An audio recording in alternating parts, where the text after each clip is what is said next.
What is the value of a Roth conversion during a bear market or market downturn? When the market is down 10, 20, or 30%, many investors equate a market downturn to receiving a discount on Roth conversions. If I convert down 20%, then the market recovery happens fully in my Roth IRA, and I end up getting more out of that Roth conversion. Well, in today's video, I want to show you why this isn't quite correct and how you should actually think about a drawdown Roth conversion. First, we need to review what determines if a Roth conversion makes sense in the first place. I cannot emphasize enough how important this foundational concept is to understanding key tax decisions around your traditional IRAs and Roth IRAs. When we compare any decision, like whether we convert or not, or whether we should contribute to a traditional or Roth IRA, the most important variable is the marginal tax rate we pay now versus the marginal tax rate we would avoid in the future. For example, if we are converting at a 22% tax rate now, and by doing so, we lower RMDs in the future that would have otherwise pushed us up into the 24% bracket, then that conversion makes sense. If we are converting at 22% to avoid 22% in the future, our situation is a wash. If we convert at 22% to avoid 12%, well, that's a losing conversion. The example on the screen shows exactly what I mean. Here we have a traditional IRA and are comparing this to converting that IRA to Roth. We pay a 15% tax on the conversion, but we would also pay a 15% tax if we withdrew that money from the traditional IRA. Accounts here are both growing at 7% per year. So with a conversion, you obviously have less money up front after subtracting out taxes. However, with the traditional IRA, you have to take out more money on a regular basis with each withdrawal to account for taxes. As long as both accounts take the same growth path, you are left with the same amount of money at the end because the tax rates are the same. Here's the same table, but now we're using the S&P 500 returns. So returns aren't consistent each year. And guess what? It doesn't matter. We get the same exact results. I'm starting by reviewing this concept because it will become very important later. So now let's get into talking about what I'll label as a drawdown conversion. We call any Roth conversion done strategically during a market decline a drawdown Roth conversion.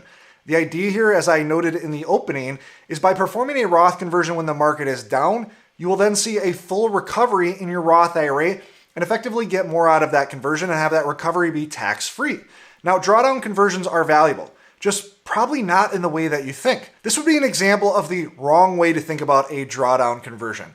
Say that the market drops 20% and your $1 million stock portfolio is now $800,000.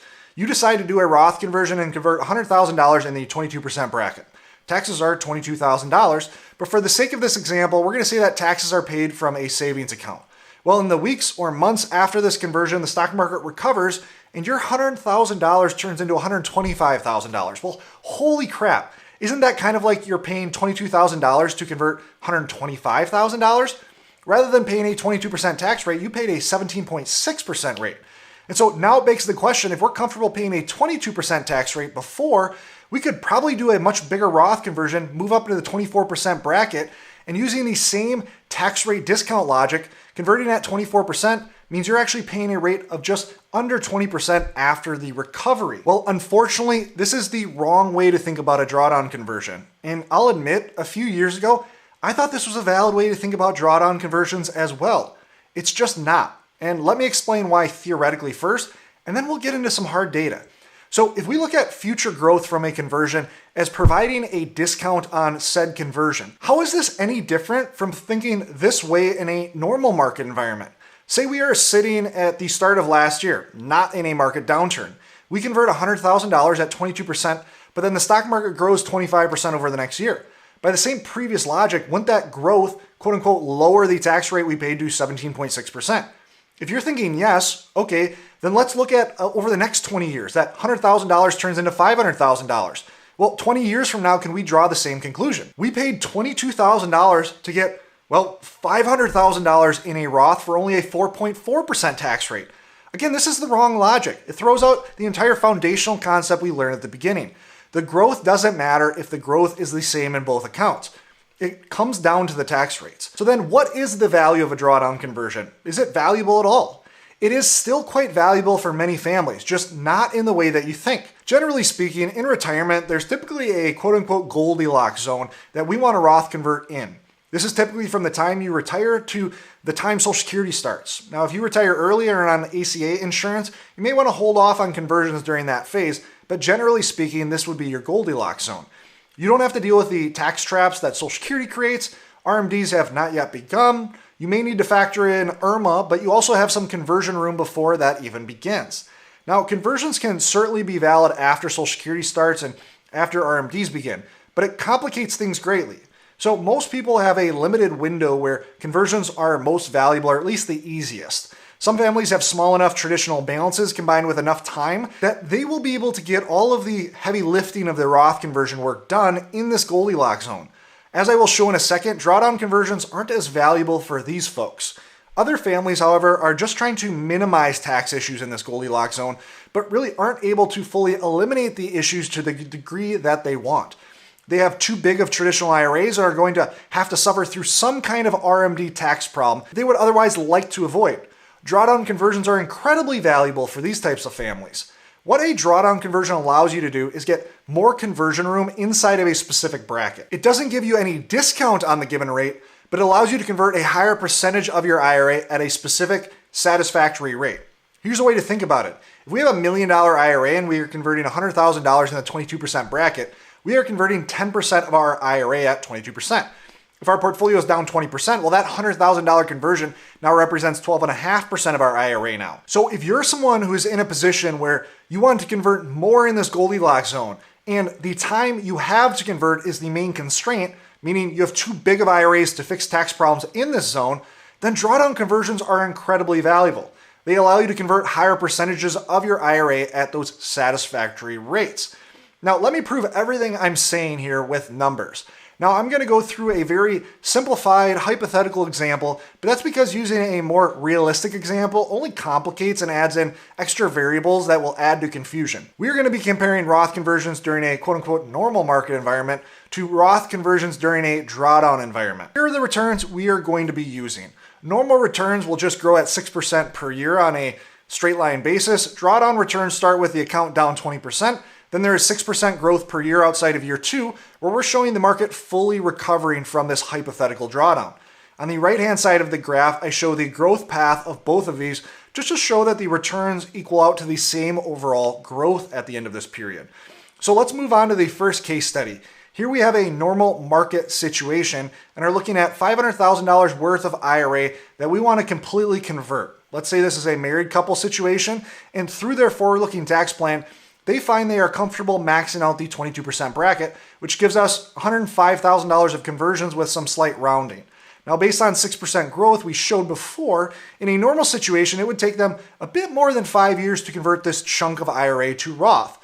They end this situation with $553,222 of tax-free money through all of these conversions. Okay, great. Now, what happens if there is a market downturn at the beginning of this all? Well, let's look at a simple 20% downturn. Rather than converting $500,000, we are aiming to convert a chunk that is now $400,000. But remember, the returns we showed before, there is going to be a full market recovery in year 2 here. We have the same overall conversion strategy here, but because there is a downturn initially, we are doing a conversion during that downturn. And one would expect to get, quote unquote, more out of that conversion and end up with a higher balance at the end. However, through the same 6-year time horizon, we end up with the exact same result, $553,000. There's one distinct difference here that you will see. The total conversions we do ends a year earlier. Before we were converting $40,000 in the 6th year, now we aren't even doing a full conversion in the 5th year. So this can be a really valuable benefit for some families. Say we wanted to convert an $800,000 chunk rather than a $500,000 chunk, and everything else was the same.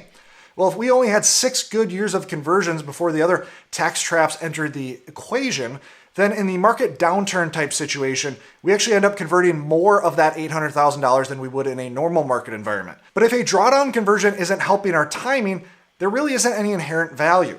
For example, in this situation, assuming that we had 6 good years of conversions, it doesn't matter whether we finish those conversions in 4 years or 6 years. We have enough time to max out the 22% bracket in both cases, so it really doesn't matter when we do it. Again, if we have enough overall time. Let's show one more situation here. Let's say we have the same overall drawdown situation, but we are going to get more aggressive in the first year. We're going to max out the 22% bracket and also do $50,000 worth of conversions in the 24% bracket. If a drawdown conversion allows us more aggressive conversions, then we should see a higher value at the end from this situation. Unfortunately, we don't. We see about $2,000 less in overall wealth here. Now that doesn't seem like much, but that's from paying only 2% more on $50,000. The other thing you have to consider is that $2,000 gap will compound over the next 10, 20, or 30 years and be much more costly by the end of life. The math is the math here. Going more aggressive on conversions because of a market downturn doesn't make financial sense. I've been mistaken in the past on this topic and know there are a lot of retirees currently making this mistake. Hopefully this video helps correct it. Everything comes down to the rates that you pay. Now, if you're someone that is doing a Roth conversion earlier in the year, you need to know how to pay taxes on that conversion properly, or you'll be subjected to penalties. You can't just pay the tax you owe next April. Click on this video to learn more, and always remember, you don't need more money, you need a better plan. Look forward to seeing you in the next video.